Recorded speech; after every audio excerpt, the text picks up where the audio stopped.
it do, what it do, what it do. It is your boy Andrew Schultz, aka Mr. Goody Two Shoes, and who am I with? As always, Joseph Huggins, aka Old Man Huggy. Talk shit or get off the pod. Episode 68, motherfuckers. What's up, man? Good What's to be up? back. Another one, 68. I think I did the math. When we're at 75, I think that's right, a year. What do you mean? Well, I mean, what's the exact number that it would be? I guess 52, so 77, because I started on 25. I'm just trying to figure out whenever we've hit like 52 straight weeks. Oh, I see what you're saying.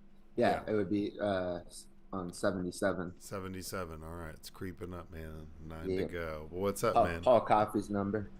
Hey, Nothing, just another. Luca. Yeah, he's 77. Yeah, Luca's 77, bro. Maybe like 77 pounds overweight. True, he is a little chubby. He's a thick boy. He's pretty thick, man. That's definitely not a lie. Luca's a thick boy for sure. Yeah, yes. What's up with you? Same old shit, man. Just work. Going good though. It's Christmas is this weekend. I'm not the biggest fan of the holiday, but this year I'm kind of feeling it. So I got the game, the Eagles Cowboys game on Saturday. I'm going to, whatever. It's getting cold as shit here too. It's supposed to be like freezing, like 10 degrees type shit on Friday. So we'll see. That is really cold. Yeah, I'm not excited about it. It was like 32 when I got in my car today to go to work. But that happens a lot. Like, it gets cold, but it's not like... It's always cold, I feel like, in California. At night, it gets cool. You're like, oh, you better bring a jacket. Otherwise, you're freezing your ass off. Or like a hoodie, yeah. Yeah, for sure. Otherwise, but in Texas, it's like, feels like it's cold enough to snow, but it's not snowing. And it's raining. And you're like, what the fuck's going on? So... And then your power's out because y'all are stupid. And then it freezes overnight, and Greg Abbott's like, hey, man, it's not my fault. I don't know why he talks like that. I don't think he actually does, but... Kind of, maybe. All right, so as we do, we start with therapy questions. Therapy question number 1, Joseph. All right. If you had a time machine, would you go back in time or into the future? Well, this is like that whole Dave Chappelle joke too, where like I'm not gonna go back in time. Like if you can only go back so far before it's like not good for me. Yeah, like I would much rather go back in time and go to like like the Roaring 20s or something, and like the golden era and like speakeasies and shit, Great Gatsby style. That would not be well. I would be like forced to work on a dock somewhere. People would be like yelling at me all the time. I'd go catch some cool jazz, and I'd be like doing legal cocaine or something like that, so I'd work faster at the dock. And they'd be like, yeah, I mean, that's factual. Like, I could never go back to the Roaring 20s. That would not be good for me. It's like 1980, like, what, 6. I don't know. It might be like as long as I've been alive, like, I'm cool with it. Now, so I'd probably go into the future, but I need some sort of assurance that it's not going to be, like, catastrophic. Like I get to the future and it's just like complete and total shit and everyone's dead. That would suck. I wouldn't want to do that. You wouldn't want to know that was coming? Well, I mean, I guess if I went back, I could see that's what I'm saying. Is like I could see what it was and then get the fuck out, and it doesn't affect me. I just know how it ends. I guess that would also be a big burden. I'd be telling everyone, like, "Yo, dude, I know how the world's gonna end." Oh shit. There's this new show out. I don't know. I forget what it's called. I've seen like the commercial multiple times. And it's like this guy and like this girl, and she's like, where are you from? He's like, I'm a time traveler. He's like, it's when am I from? And then she's like asking like another question, and then he's like, you're asking the wrong questions. She's like, well, what's the right question? He goes, you didn't ask me how the world ends. Well, that's so dramatic. I know, but you didn't ask me how the world ends. I know. It's like, okay, you were talking about the world ending and you're going to be like an asshole about it. You're not asking the right questions. Did you want paper or plastic? Well, does it really matter? You're not asking me the right questions. Well, is there a big difference, or I'm gonna you say don't that get next it? time. You don't get it, do you? You're Next time not somebody asking asks me. me a question, Yeah. like just about anything, like you're not asking me the Yeah. right Or yeah, questions. it just depends on how you say that. That could be so creepy. No, Like, just where's the tomato sauce? You're not asking me the right questions. speaking Oh, of Russians, I spoke to Veronica. She wants to be a guest in 2 weeks. yeah, I'm down. Let's have a guest. Yeah, It'll be for sure. our first female guest. Let's go. I'm trying to get more people to be guests. I feel like people are get geeked out, like they don't. They're afraid to do it. Yeah, no, I know. And if they don't ever want to live stream it, we could always just do it off. We don't have to live stream it for everyone else. It's just something that I like doing, and you know. But you know, everyone's different. Whatever. Okay. Well, I what would. about you? Yeah, yeah. Uh, I probably. I probably go into the future. Yes, you can go back farther, but not much. Yeah, I mean, my Before Irish you'd be people. on the docks, so they'd be like, "What's your last name? Schultz? Get in line over there." It'd be like, yeah, like that would happen. He'd be like, "Nah, man, I'm from the future. Around the future, He's motherfuckers. got boat sickness. Put him over there with the Well, like, others." I mean, could I bring like a crazy gun with me? Like, you know? Well, no, yeah, that's what I'm saying. It's just like how, or is it like Ghost of Christmas Past, so I can go back in time and check some shit out. But either then, like I'm saying, it'd be weird. Like there'd be small.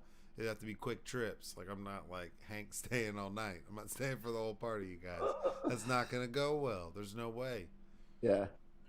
All right, y'all. Therapy question number 2.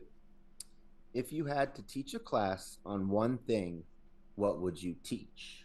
Hold on, I just thought about like a butterfly effect time paradox. So I'm a big history buff. So then I go back in time and go back to see how the Boston Massacre get started, and then I'm known as Crispus Attucks, the first black guy, and I'm like To die. completing this time cycle, and it just keeps repeating. And So you're gonna die in the Boston Massacre. yeah, so like me seeing myself, me seeing the Boston Massacre is me recognizing like what? Why am I drawing that? Sorry. Anyways, if I could teach a class on one thing, what would you teach? History, something like that. Something history oriented, or I would, yeah, I would teach civics, government, politics, because these kids don't know. You know. yeah, politics would be interesting. I feel like that just Well, be no, like just more like civics, like what's going, like how the country operates, and like the balance. yeah, like the Constitution, checks and balances, That would be good. laws. Yeah, see, because I mean, history. I mean, I'd want to teach like a world history class, so not like Texas history, because I feel like with Texas history teachers, that would. Do you remember that? I was like seventh Yeah. grade. It was all just Texas shit, and it's like this Well, is why we do what we do, which I get, but well, I heard in California they did the same thing, so I think every state does that. oh yeah. So I'm wondering like Rhode Island history. Oh my god. That'd be a nightmare. Well, South Dakota. Rhode Rhode Island's been around a lot longer. Like than, Wyoming, that would be really depressing. Like there's somewhere like how like Dick Cheney came here. It's like that's the beginning of Wyoming. Is when the Cheneys moved. Hold in. on. Hold on. Oh no, sorry. Well, I got like a text. It's like work related. You have shit in your mouth. Yeah, man. I'm All right. Act millennial like a professional. dog. Millennial, bro. Yeah, I'm out here doing what I want. All right. So history or civics for us. Therapy question number 3. If you could be immortal, what age would you choose to stop aging at, and why? It's gotta be like probably because you wouldn't want to do it when you're old. So anybody's like, I'd want to do it at 80. Like that's bullshit. So you'd probably want to do it somewhere middle aged, somewhere between the ages of like 25 and 40, somewhere in there. That's depending. middle age. Somewhere between that. Yeah, I mean, people live to be like almost 80. So I'm just saying, somebody would probably. You're not. No one wants to be like a little kid, like a I thought middle age was teenager. like 50 or older. Well, I'm saying somewhere in that age, in the 20, between, like 25, 40. in between, like yeah, I'd say like between 20 and 40, somewhere in that window. Well, your brain isn't fully formed until you're 25. So I think this should be 26. Should be the like the The minimum. baseline. Yeah, if you're, I mean, unless yeah, straight up. But um, are you a 26-year-old deciding this, or have you decided it, or before you were 26? So when your brain wasn't fully developed, that you wanted to do this? I feel like there's some gin that appears whenever Oh my you're god, the gins. yeah, some gin appears whenever you're like 50, and it's like, do you want to go back and freeze, or are you good where you are? Where would you? That's what I'm like, something like that. So if it's something like that, I think that you would want to be. If you were older, you would understand probably more like why you wouldn't be like, oh man, I don't want to be like 21 again. Because if someone's like, you ask someone that's 28, you'd be like, I want to be 21 again and everything. And it's like stupid, you know? Yeah, but I mean, does that mean you stop learning? Like it's just you're just starting from there, and then you have eternity to learn. You're going to become wise, relatively short time. Well, maybe you would be stuck in that phase for forever. Because you're going back physically, so you'd have to You go can't back. learn. No, you're frozen. No, dude. Like That's not how this like works. a vampire, only like mentally as well. You're a mental vampire. No, well, then why would anybody want to do that? No, Okay. yeah. Yeah. Right? I mean, it'd have to be somewhere in that window. No one's I'd like, say I want to I'd be say like 60. 26, 27. Yeah. It'd be somewhere in that window. And I can learn. Yeah, and you can get learned in.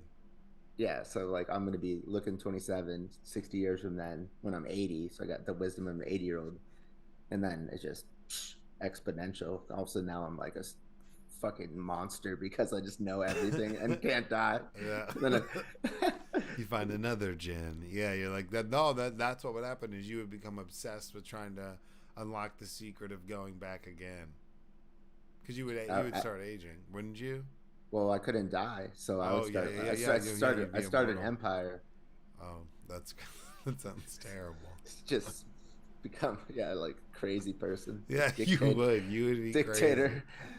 Crazy. That's a horrible idea.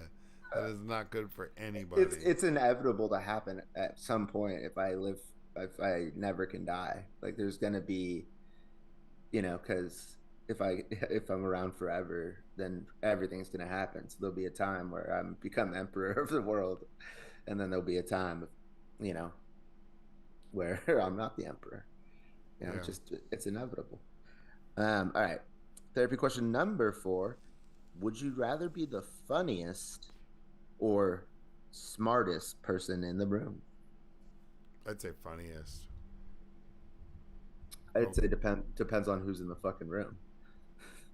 Yeah, So but because of like if it's like I'm hanging out with Dave Chappelle, Chris Rock, and Jesselnick or something like, and I'm the funniest one in the room, that's pretty tight. If I'm hanging out with like Bill Gates, Buffett. yeah, but funny is universal. So if you're always the funniest person in the room, that means you can assimilate to any situation. You can be like, do you know what I'm saying? Like, so it's like you're saying like every time you walk in a room, you're either one of these. well, yeah, no. If you had to pick one, I'd rather be like the funniest person in the room. If I'm dealing with like, let's say, like Bill Gates and them, because then they're gonna want you around more. They're gonna enjoy your company, and that's important, right? So I'd rather them do that than just be like, oh, I'm smarter than you guys. They might not take it that way, but everybody universally enjoys funny people. That's why like comedians go on tour and everyone laughs at certain jokes, is because they universally appreciate that person, right? So being the funniest person is almost the smartest move because you'd be universally liked by everyone. It's harder to have enemies if everyone enjoys your company, right? Yeah. So enemies. I got a lot of enemies. Like Snoop Dogg. Think about it. Like everybody loves Snoop Dogg. He's like the chillest, coolest dude in the room, and most people enjoy having Snoop Dogg around. If he shows up to anything, everyone's like, fuck yeah, Snoop Dogg's here. He'd rather be Snoop Dogg than like Ice Cube, and people are like, oh man, Ice Cube says some wild shit, and Ice Cube's on some wild shit sometimes. Snoop Dogg's like, man, leave me the fuck out of that. Let's just like smoke some weed and hang out. And everyone's like, hell yeah, Snoop. Like, it's, you know, like, or the 50 Cent. Everyone likes Snoop. Not everybody likes 50 Cent because he's kind of a heel. It just depends, you know? And 50 Cent's probably smarter, is a smarter businessman, some would say, than Snoop. Not that Snoop's not a good businessman, but how 50 made his come up and how he kind of did it really solo by himself. Not that Snoop didn't either, just differently. And, you know, avoided some of the pitfalls that Snoop didn't. 50 Cent is probably smarter on a business level than Snoop Dogg, but Snoop Dogg's universally more liked. I don't know about that. Snoop Dogg's like the most like business oriented. Like, no, he's I'm not saying that they're not, but he's like Shaq of the rap game. He's like just, you know, on everything, like promoting everything and anything. No, but he's good at promotions and stuff. But I'm saying, like, you think about like vitamin water and all these other things that 50 Cent. That was one swing he took at vitamin water, and he got lucky. 50 Cent's done a lot of other things, and his come up was completely different because at that point when Snoop got into business, he already had this massive platform. I feel like 50 Cent had to do, I wouldn't say do more, but his come up was just different. And I would say that you could make a case that 50 Cent could be smarter, but he's less likable, so he doesn't get as many opportunities because he's not as marketable. Everybody likes Snoop Dogg. It's universal. So like no one's like, oh fuck Snoop. Those people who say that are stupid. You know? It's like saying you don't like Pitbull. What's wrong with you? It's Mr. Worldwide. Oh, Mr. Worldwide, Mr. Goody. All right. Well, I'd rather be the funniest as well. Yeah. All right. Let's move on to the topics, y'all. Joseph. Okay. So first topic. Let me bring this bad boy up. Perfect. I came across this a couple days ago on Twitter, and this Russian tycoon and the former biggest developer of Dawn Story, Dmitry Zenlov, died in France after falling from the stairs. So there's this real crazy thing that's been going on lately, and there's a Wikipedia page for it, of all these mysterious deaths during 22 that are all these Russian connected businessmen, and sometimes their family members as well end up dying. It's super sad, but it's also fucking crazy because there's been a massive amount of them that have been going on. And like that one popped up, and there was a helicopter crash that happened not too long ago. Super sketchy. I mean, this is sketchy. This list is long. So on 3rd of June, Dutch News described a phenomenon known as the Grim Series of Russian billionaires, many from the oil and gas industries have been found dead under unusual circumstances earlier this year. The first was on the 30th of January, when 30-year-old Leonid Shulman, transport chief of the Russian energy giant Gazprom, was found dead in his bathroom of his country house in the Leningrad region. Beside his body was a suicide note. So this list is huge. So if you're looking at this and you're watching it live, we have it pulled up. It goes in kind of a timeline, but it goes through how many of these dudes, and a lot of them are tied to some of the same companies, which is super sketchy. So do you think kind of dropping off the face of the earth? Do you think it's Putin, or do you think it's America? It's definitely got to be some Putin shit, because it's interesting because they're not just happening in Russia. So places where bodies were discovered, there's one in Spain, one in Great Britain, there's one in the United States in his Washington D.C. luxury apartment. Dan Rappaport, he reportedly died in a fall from his apartment balcony. Oh my God, they're gonna do that in the capital of our country. There's one in Puerto Rico. He drowned in Puerto Rico hours after tweeting he was afraid the CIA or Mossad were after him. Then this is the guy who, on November 29th, the helicopter crash, where everybody else got off of it but him. And that one was in Italy or France. You know, there's two that happened in France. It's crazy. Yeah. And there's a couple guys tied to this Gazprom, then Gazprom Bank. I mean, I don't want to get myself in trouble, but this is super nutty. And so when it popped up, it was super interesting to me because there's a Wikipedia page dedicated to it, and how these guys are just dropping off the face of the planet. Yeah, I wonder why. Like, what's the deal? Like found in resident's garage. British authorities have not found evidence of a crime.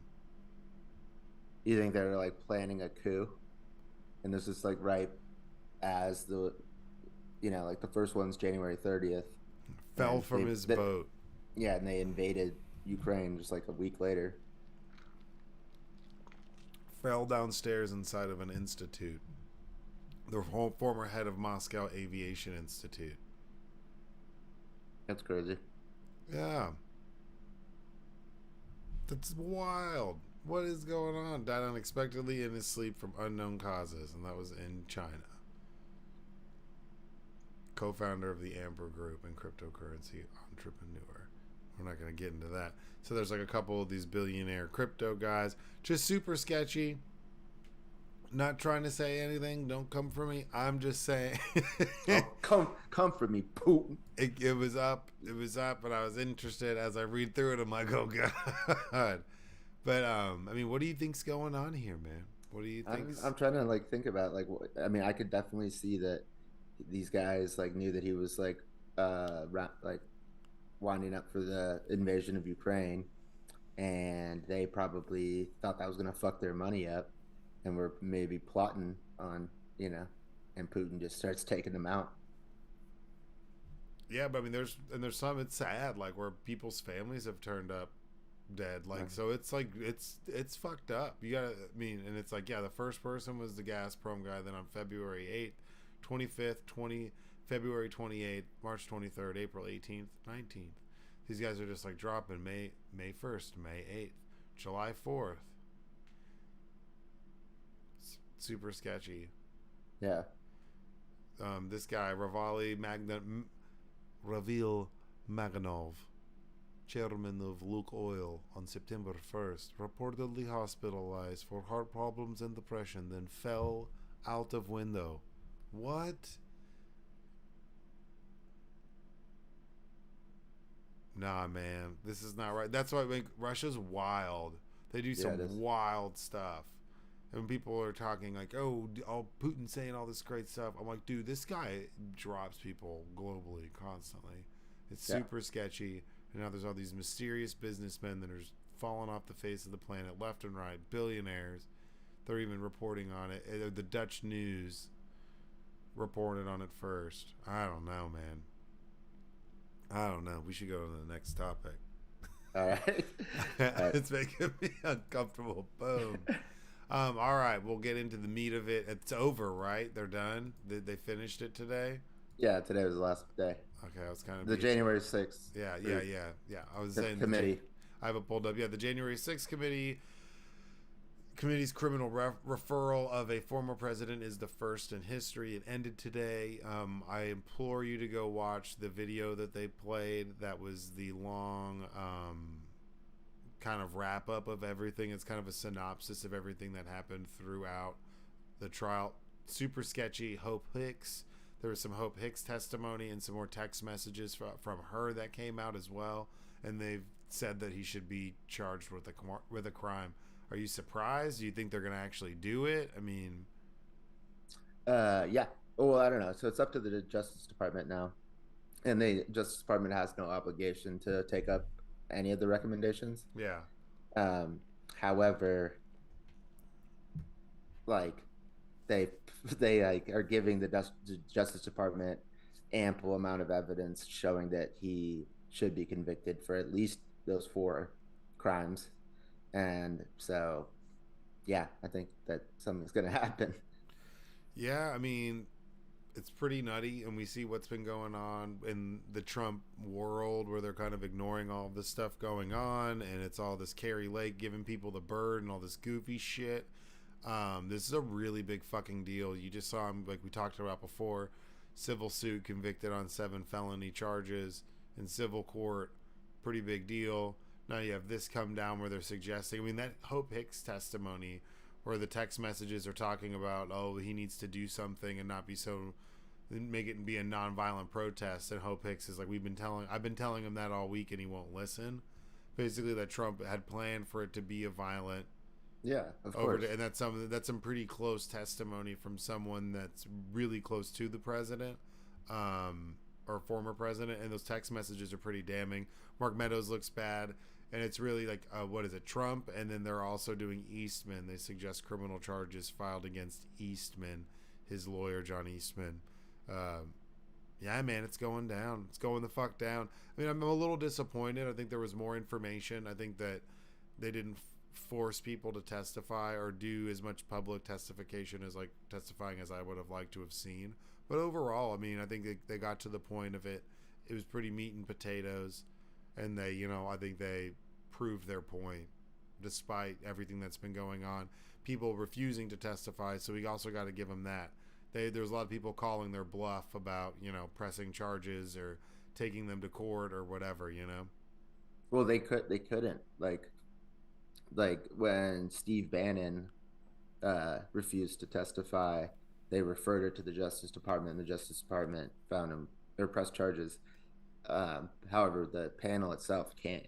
Oh yeah, no, I know. That's what I'm saying. But there's been a lot of like go around about people trying not to, and the legality of if they have to testify or not, and people trying to get out of it. So like Bannon being charged with not, but everything's a suggestion. That's why when they're like, "Oh, this is a trial," and you're not even hearing the other side, I'm like, it's not a trial. It's like a presentation. Yeah, it's a hearing. It's like a really, yeah. But also, so these documents are going to the special counsel, and so Jack Smith, and so he's going to have everybody sift through it, and then link it up to all the evidence that he has, and then now that's a part of the special counsel case, and so this ain't going away. Oh no, the way they've done it, they've really slow rolled this. You have like the civil suit with the business and all of that. Then you have this going on with the committee. They've taken their time, and a lot of people can be upset about that, but the committee did its job and definitely presented a really good case that's thorough, that answers a lot of questions and connects a lot of dots, and has a lot of receipts that go with it. It's super crazy. I mean, and everybody who testified was a Republican. So don't say it was not bipartisan. They did 1,000 interviews. All of them were Republicans. And they had the opportunity to have their own people on the board, and they chose to not be a part of it. So then they picked it. They picked the people who got to be on there. But at one point, they had a choice to pick their own people for the committee.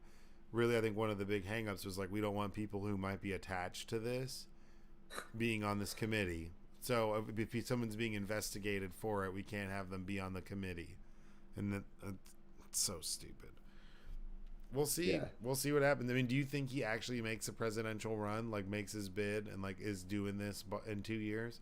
Or do you think he'll be on trial before then? Yeah. I think he's going to have too many legal issues he might not be allowed to leave the state, He's like on house arrest. He's on house arrest while he's going through trial. Yeah, and we talked about that last episode, the 7 subpoenas he sent out to state officials and states with all this. There's all these phone calls. I mean, it's just it looks so bad on so many different levels. It's like almost insurmountable. And it's frustrating to hear people try to discount it or downplay it, because long-term people downplaying it or downplaying the severity of what he's been doing or the tactics that were used is why we're still in this position today, and why like dickheads like Carrie Lake are running around saying all sorts of stupid shit, all in the name of Donald Trump, because they've seen this work. They've seen it be used. Oh, if you don't win, just claim that you lost and fight like all you can and file frivolous lawsuits and deny like actual fact. And now we're sitting here where the former president's about to be indicted for inciting a coup and running a fraudulent business and actively trying to overturn elections, and it's goofy as fuck. Yeah. I mean, I don't see how they saw that works. It obviously doesn't work. It works like that we still have to talk about him, but it doesn't. Donald Trump was very unsuccessful in trying to overthrow the election. on multiple fronts.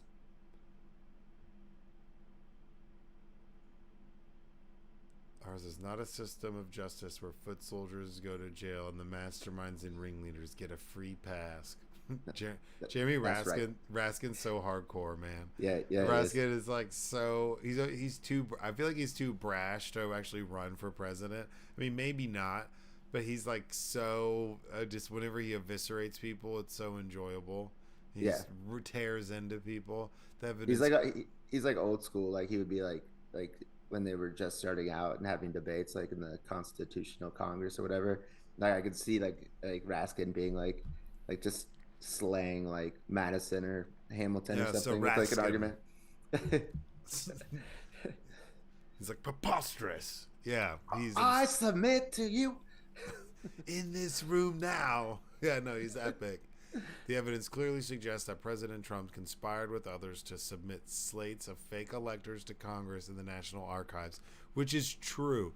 That's what's wild, is the amount of evidence, and now you have the evidence from this committee, all their text message and everything, the testimony of people that have pled guilty to doing fake electors bullshit. Why would you like... This is goofy, dog. You gotta be careful with those jewels, man. Those jewels are no joke. I don't fuck that. Yes, you. Yeah. Nah, man. That's that THC oil. CBD. No. Shut up, dog. We live, dog. We live. Shut yeah. Yeah. Next topic. Well, no. I mean, how? Just to kind of wrap it up. I mean, because this is a pretty big deal. This is the first time that this has ever happened. How long? So you think before he's able to run, how long do you think till they bring charges up against him? Like this time next year? Because they're going to make him do a perp walk? Yeah. I think, it'd have to be. Like a perp walk, he gets like arrested golfing or something like that. And you think about all these things. That would be amazing. Think about all these things we've talked about. You remember whenever there was a video of him playing golf on like the golf course with all those random people, but they weren't playing golf. Yeah. They were just out there having a conversation mob style.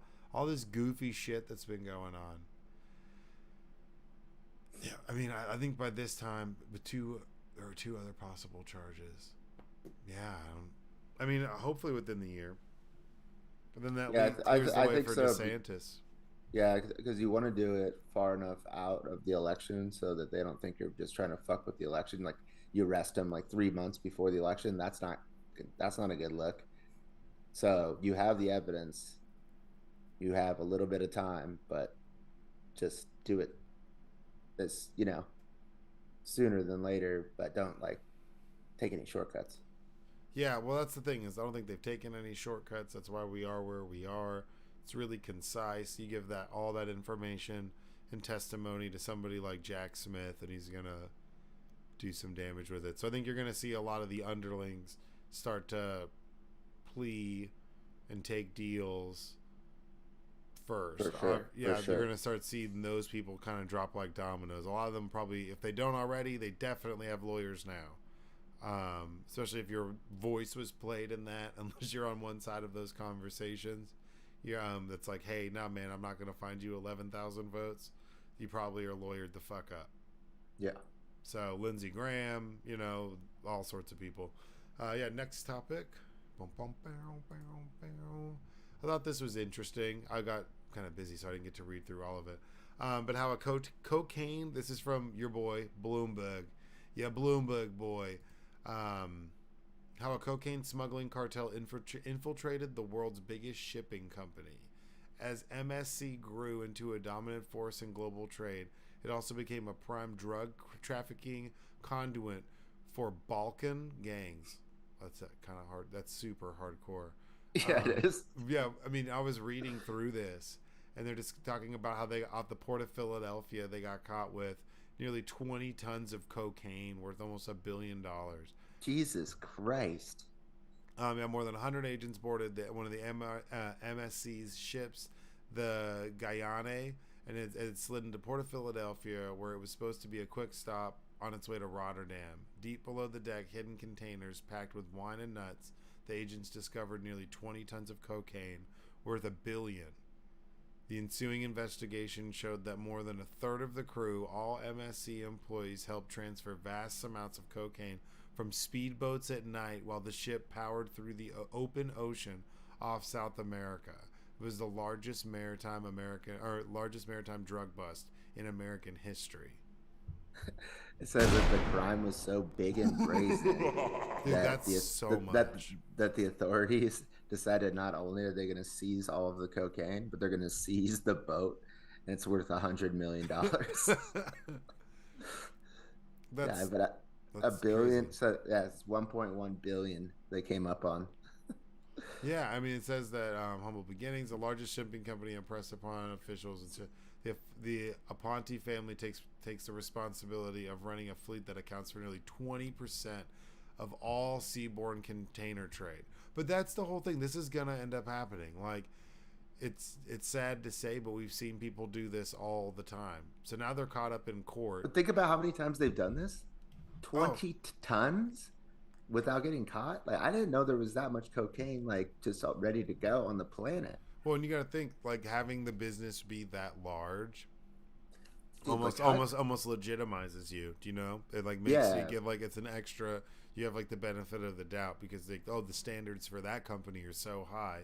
They do so much trade. You know, that's insanity. Like, and then how do you distribute that? Like 20 tons. Like once you get to wherever you're going. Like, I mean, right there, you have people putting it on the ship at night. In the open ocean, that's wild. Those are fast ass boats.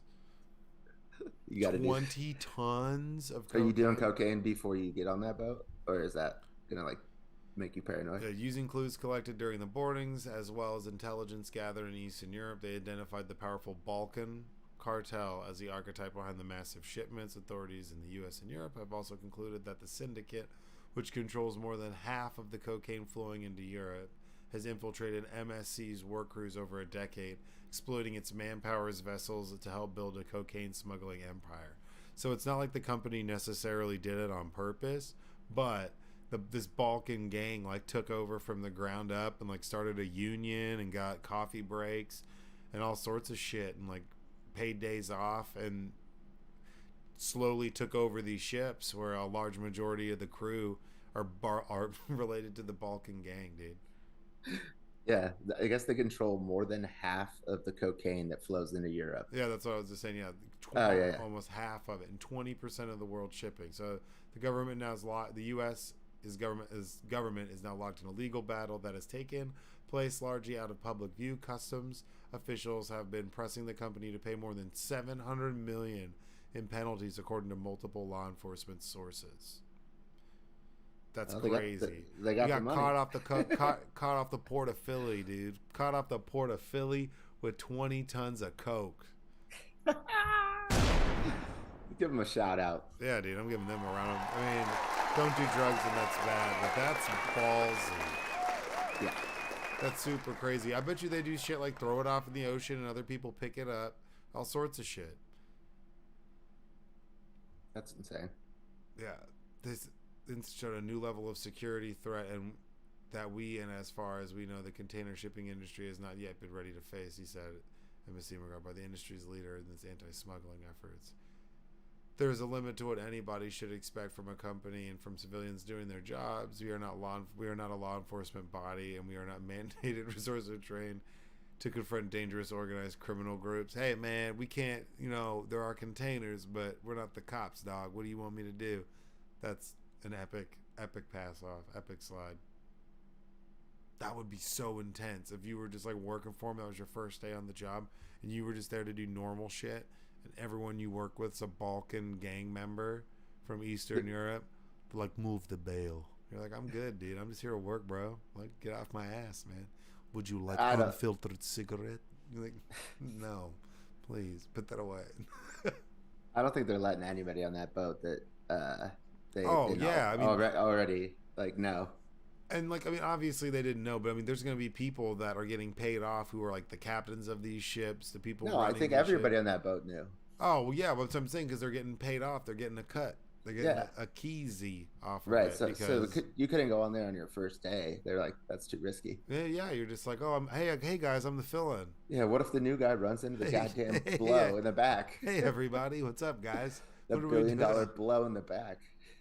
Yeah, anybody? Well, what are you guys doing back here? What is that? Sugar? What are you guys making coffee or something? Yeah. Cooking? See, that's a problem. Yeah, it dominates routes that double as cocaine superhighways, primarily used to haul fresh fruit and vegetables from South America to North Europe.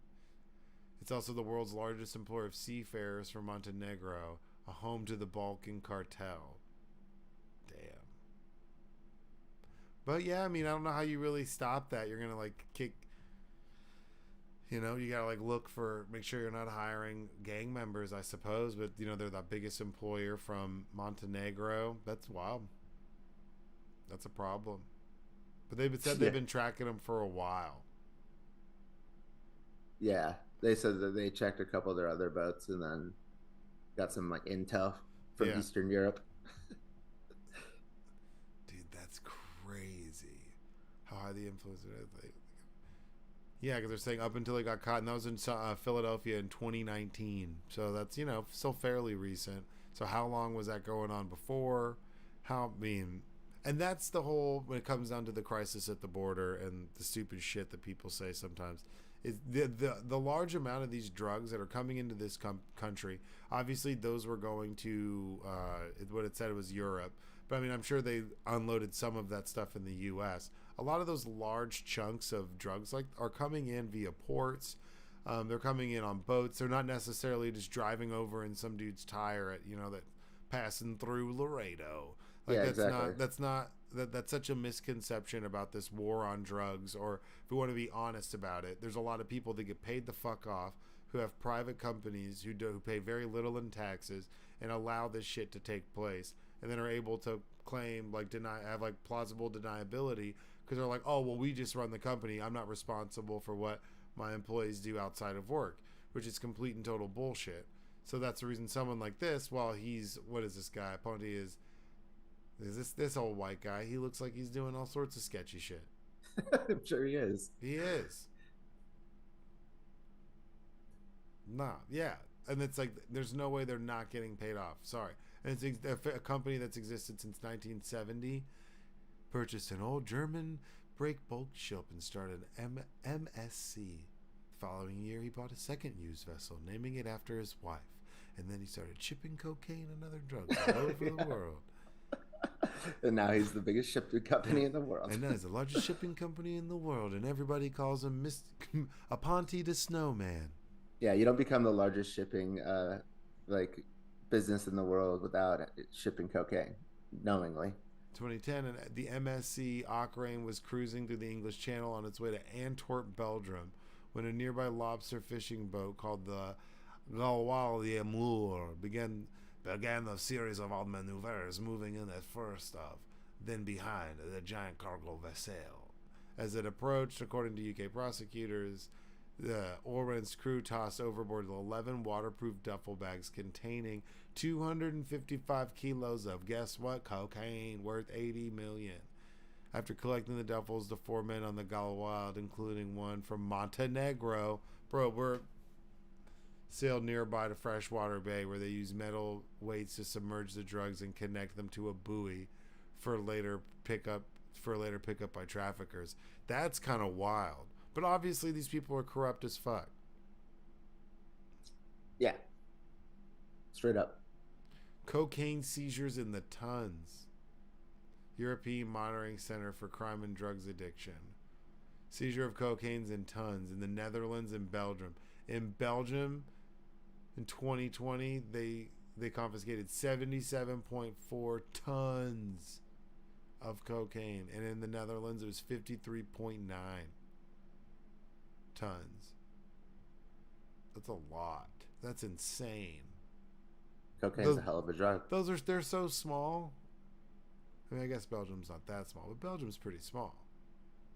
It's a lot of cocaine for Belgium. Well, Belgium is like the center. It's like the capital of the European Union. It's like in the middle of the, everywhere. You can just go everywhere from there. Yeah, I mean, there's all sorts of reports on these guys. Yeah, they're just balking as fuck, bro. Yeah, it's South America. They're gonna, yeah. So essentially, there is some sketchy ass shit, and yeah, I mean, they're controlling 20% of the world's shipping trade. Yeah, good for them. Well, this is long as fuck, man. I know. It's a long ass article, and like the path they take, going through the Panama Canal, and that's what I'm saying is who they work for gets them so far. You're getting a pass for a pretty good distance, you know. At least they're gonna be like, oh yeah, they're on the up and up, you know. Yeah, yeah. It's like in Dallas, someone being like, I work for the Cowboys. They're like, oh, right this way. I'm sorry, there's no wait for you, sir. How many? Two? Right this way. Right this way. So you need to tell Jerry this is what he needs to do. Like, it's just you know. You can just wear your like fucking Cowboys pass around. People, you work at the Star. Oh my God, that's incredible. What's that like? I heard the bathrooms are just fantastic. At the Star. That's what they call it. Yeah, that's out in Frisco. My office overlooks the Star, and sometimes I can see them kick field goals, and I feel like I'm really a part of the team, and this is a really big season for us. So, you know, I see the boys out there working every day. You're like, get the fuck out of here. What the fuck? That was good. But that's literally, I know people who have their like offices at the Star. And they brag about it. You know, I know Dak's been hurt, but I don't know if I can say this, but I saw him running some sprints the other day. He was out there, you know, and he had a couple people with him, and it was great. Just had my latte. They have a Starbucks. They have a Starbucks inside the Star, and I go pick that up on my way to my desk.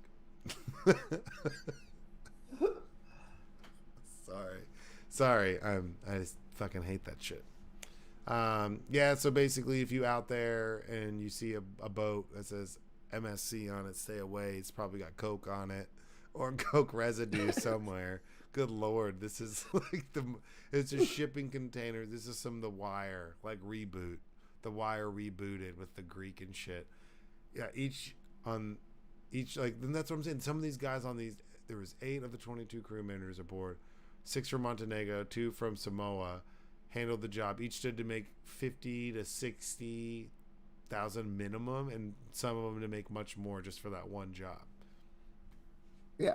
And if they can get off and use that vessel to like get to wherever they want to go, get after they complete that job, walk away with a shit ton of money. Now I'm hanging out in Belgium. I got 150K in my pocket, and I want to disappear. Yeah. That's wild. That's a wild life. That is a wild life to live. I cannot even imagine. Seriously. That is in fucking tense. I don't know how you'd be able to sleep. Well, yeah, no, you'd be doing too much cocaine to sleep anyways. No, you can't touch it, dude. Rule number 1, you never went to 20 tons. Don't ever do your own product. 20 tons? Yeah, Nat Hackett's gonna count every ounce. No, I mean, I wouldn't be touching that shit. I think you don't want to get tossed overboard and somebody be like, yes, hey, now we all get $75,000 apiece. Yeah, and everyone be excited. So I'm not dealing with that. Fuck no. You leave that shit alone. Like I said, this is my first day. I didn't even know what's going on, man. You're gonna go buy retail cocaine in Belgium? I just wanted to travel the world, and you know, I watched a lot of, you know, that Sea Shepherd show, and you know, and I saw Blackfish, and now I really wanted to work on a boat. I thought this would be a good summer job. What does Blackfish have to do with it? Now I'm moving cocaine and shit. I don't even know what's going on. Maybe. Don't be such a little baby. Smoke unfiltered cigarette in one puff. All right. And last article, sir. This is kind of dramatic, but America's worker boss war is just beginning. Expect more conflicts across blue and white collar industries in 2023. Oh, yeah. John Cusack, Jack Nicholson, Vin Diesel in the work problem of the summer. Workers versus bosses. I mean, this is kind of already been going on. This is something that I've noticed where since there's been like COVID and people being stuck at home, so people don't want to go back to the office. We've talked about that on multiple episodes. There's some people who, have raised their expectations of what they want from the people they work for, and I think that most of the time it's pretty reasonable. We've seen a lot of people unionize, push for unions. I think that there's a difference between bosses or management and actual ownership, and like you can go about it the right way. But I mean, they're saying there's going to be more conflict, more strikes, and more contract rejections. Well, if more people are being smart about what they sign, I agree with that. I think people are just I think it's not necessarily a war, in my opinion. It's more like people taking an actual interest in what's best for their interests, which is something that a lot of people have been lazy as fuck about for a while. Well, yeah, and then also I think that when COVID happened and quarantine happened, like we discovered a lot of like shit that we could be doing differently that works just fine. Like hybrid work days. It's like that. Why weren't we doing that before? Just various things, but also the unemployment rate being so low, and there's like 2 jobs for every 1 job that someone's looking for. However, there's been a shit ton of layoffs in the tech sector, and there's going to be a shit ton more, and also in the finance sector. Like I saw, Goldman Sachs just let go like 1,600 people, and and then it's like in the tens of thousands out in Silicon Valley. So that might change, as far as like get the benefits while you can, because it might be like recession time, and then the power balance flips back to the employers. But right now the employees have it. Yeah, and I mean, I think that this is a trend that we're going to see continue forward, because there's a lot of people who've taken this stand and they're walking into their first job and have expectations. Some of them a little asinine and ridiculous, but some of them valid. That things that I'm, like, oh, I wish I would have thought about that when I was younger. I might not have gotten screwed over as bad as I thought I did before, So I think that this is just a trend that we're going to see continue in the workforce, regardless of what happens, a recession or not. I think people are going to fight for what they think is fair, and they see these companies posting record profits and a lot of people not making shit and barely getting by, living paycheck to paycheck, and it pisses them the fuck off. And then you're going to talk about trying to go after Social Security and cut that and cut money that I'm going to get that I've been paying into for infinity since I had my first job. It's like, eat a dick, Lindsey Graham. Smoke a pole. I'm not going to do that. And that's what we're seeing with work. It's what we're seeing in politics. A lot of young people taking an interest in their rights as an employee, or what they expect from their employer. There's like, I talk about it all the time at work. I'm accountable to the people that work for me, just like they're accountable to me. It's like both ways. It's not just one way. And you can't expect people to really take you serious if it's just one-sided accountability. You're going to get frustrated at some point. And I think the seeing things be so bad for a while for them in the same way we did, but even earlier, I think has given them, like, they don't have the same tolerance that we did, the expectations of us getting our first jobs were different than it is for them now. Oh, for sure. So I wonder how long that's going to last, I think it's going to last for a while. I mean, I talked to some of these, and you've said before, like, all these kids don't want to work. And I got, but I've got some amazing people that started working for me when they were in high school and are off at college and want to come back and work on the holidays and want extra hours and want to, make some money. I didn't say these kids didn't want to work. So I'm just saying, but you gotta take care of them. If you don't take care of them or they don't feel appreciated, they're going to tell you to fuck off a lot quicker than we would be to tell somebody to fuck off. Because we all had somebody that we saw do that at like one of our first jobs. We were like, whoa, that's crazy. Because, it's like, we were raised to be like, oh, we're thankful. Thank you for employing me. And a lot of them are like, this generation's much more, hey, you should be thankful that I work for you. And I mean, that's kind of how I am. Like, you see, Amazon, a lot of places being like, nah, man, like, yeah, you can pay me $15 an hour, but if you're going to time me when I go take a pee, like, get out of here, dude. That's not worth it. I'll do it for a year and save up some bucks as a second job and get my shit together, and then I'll quit. And then that's why they have a high turnover, is they keep some people, but a lot of people just recycle through, or they go back and Amazon seasonal because they don't want to do that for forever, you know? Yeah. And so, you know, I think that as we've seen these companies try to implement certain things that are more like what we disagree with than we discuss when we talk about, say, China and their working conditions. Not that there's anything, well, I mean, migrant workers in fields and stuff, but like in our factory stuff, you know, Amazon's pretty close to like the efficiency level, and they try to run it with that sort of efficiency where it's like, oh, you're on your spot and do your thing, and you're not doing this, and everyone's watching, and put your phone. It's like, and it goes kind of against what we're all about, and I think we're just going to continue to see more people kind of unite, and it's going to be a lot younger people that we're going to agree with them and be like, yeah, you know what, fuck that. Teachers are talking about teachers unions, going after those. We've seen teachers pay get cut, teachers benefits get cut. I mean, we've seen a lot of just shady shit where they're really uniting people, that if you're a young teacher, if you're, you know, going to graduate and you still want to be a public school teacher in the next like 2 to 3 years, your view on like you deciding to still want to be a teacher is such like a, I don't know, testament in itself. Yeah. Testament in what? Well, just like you're going to obviously fight to give good education, because there's like, that's like the one, you're not in it for the money, that's for sure, because they keep cutting your shit. So I mean, that young girl's going to take, or guy is going to take their jobs and what they're going for so much more serious, and so much more serious when they negotiate their contract than probably my mom did whenever she was a teacher. It was completely different, but it was structured. She was guaranteed more off the bat than they are now. That's crazy. Yeah, and so, and you know, but then she's seen her check dwindle down. Now she's doing, you know, sub and stuff, and she has her pension, but it's still not enough. And then there's restrictions to what she can do to collect all of her benefits, you know, and there's like a benefit to it, but it's nothing crazy, you know. Yeah. So I think that we're just going to continue to see people, these young tech kids are going to fight for more tech rights. They're like, I don't want to work 80-hour work weeks and make your fucking video game. That's why it takes longer for video games to come out now. So I think you're just going to see it, or it's a big push. I don't think it's going to stop.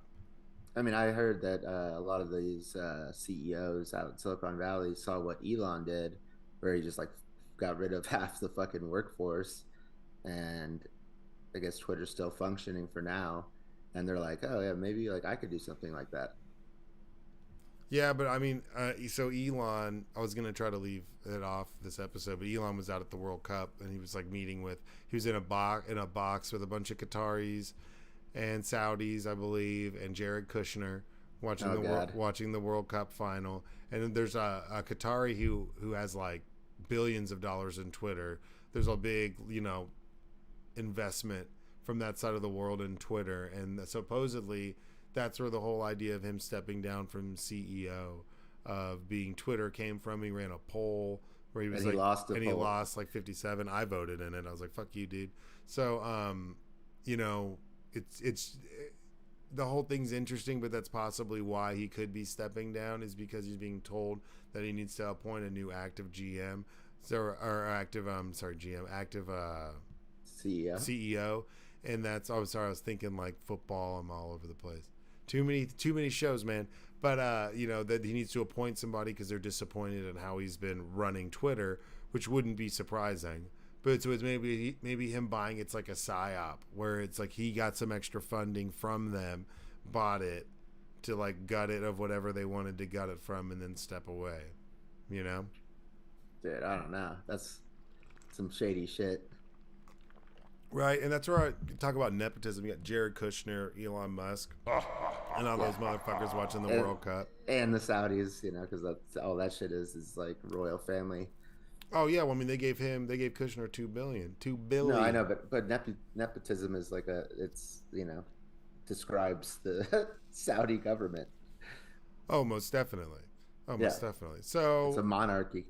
So I mean, I hope that people continue to fight for their rights. I hope it doesn't have to be some big drawn out battle. So I don't like the term war. I think that's a little dramatic, but I would like to see people to continue to fight for whatever they think's right and what they deserve, as long as it's reasonable, as long as there's no wild, crazy shit. Because some people do have, like, oh, I want Mountain Dew and all the water fountains. I'd be like, get out of here, dude. That's.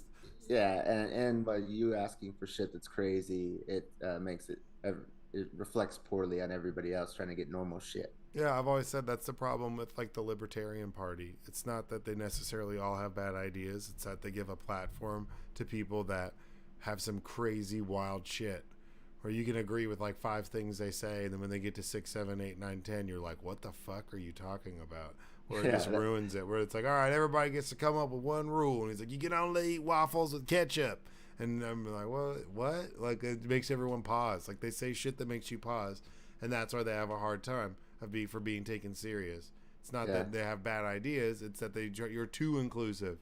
Come on, man. Like, that waffle guy shouldn't be in the room. Put your hand down. Everyone can agree can we all agree that this guy leaves? Like, and that's it, yeah, you can't do shit like that.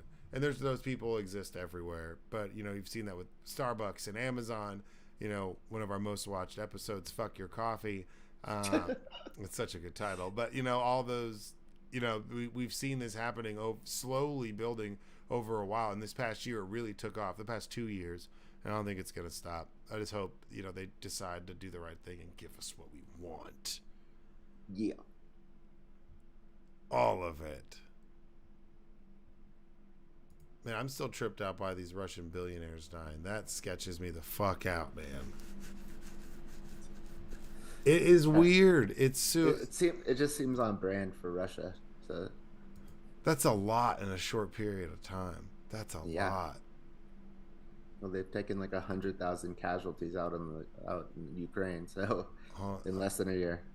I'm looking now. I'm just looking on Twitter, and one of the top trending things, because he controls it now. So one of the top things trending under news is "Stay Elon." And it's just people being like, "Don't leave Elon." And people are like, "Should Elon Musk run for president?" And there's polls. I'm like, he can't. What are you talking about? I thought you said you wanted to keep him off. Going back in on him. I just had to look. I was like, what's trending right now? And it's "Stay Elon." No. All right, let's wrap it up. Motherfucker. All right, you got anything else, man? Not for me. Of course not. You always make me close it out. Well, guys, we appreciate y'all watching. This is episode 68 from Russia with a Love Bone, at least for the live stream. Let's go. And if you're a Russian oligarch or oil baron or tycoon, like, watch the fuck out, supposedly, man. Like, best of luck, dog. Shout out to you, because you're G as fuck. But, yeah, thanks for listening to episode 68 from Russia with a Love Bone. Don't forget to like, follow, subscribe, forward, comment, whatever. We really appreciate you guys listening, like always. Just be safe, and I guess we'll talk after Christmas, so you guys have a good, safe holiday. Make sure you spend it with people you love. Enjoy. Go Eagles. Relax. Enjoy yourselves. It'll be a good holiday. But yeah, of course, go fuck yourselves. Happy Hanukkah. Oh, happy Kwanzaa. Happy Kwanzaa. Oh, happy Kwanzaa. Hanukkah just started today. Well, happy Hanukkah. Well, you said Hanukkah. I gotta say Kwanzaa, man. You can't leave them out. L'chaim. Recording stopped. All right, later.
Right, chat, I'll get some beers and get chuggy. Nah, man, I know what I need, some more